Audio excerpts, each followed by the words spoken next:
Ayan, nila po sa ating lahat.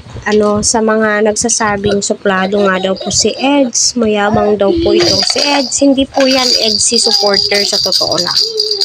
Hindi po yan sila supporters ng Edsy. Basher po yan ni Edu. Kasi yung mga Edsy di po nagsasalita ng ganito. Although humihingi po sila ng updates, pero hindi po ganun, na parang diktahan na po itong si Edu sa kanyang live.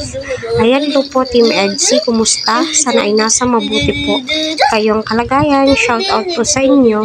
Kaya naway patuloy po natin suportahan si Kalinga Prab, Kuya Val at ang buong team. Huwag po natin skip ang kanilang ads. So yan po yung topic natin. Hala, Edu suplado daw.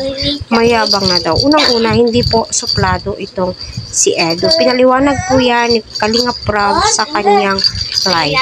At hindi din po mayabang itong si Edu sa mga nagsasabing, ay naku, lumalaki po yung ulo ni Eds.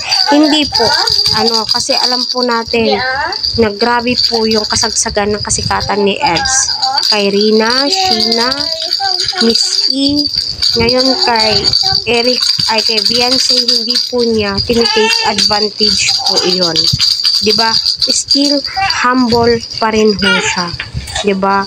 Nakakatuwa kasi yung pag-uugali ni Edu mula noon hanggang ngayon, yun pa rin po. Hindi po niya inaabuso ang kanyang pinsan na si Kalinga Prab. Kaya saludo po siya kay Edu. Sa ginagawa o pinapakita ni Edu na loyalty po niya sa Kalinga. Kaya never po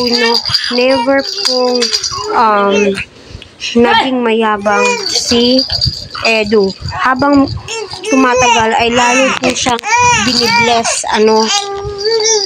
Kasi nga po ay napakabait na tao, diba?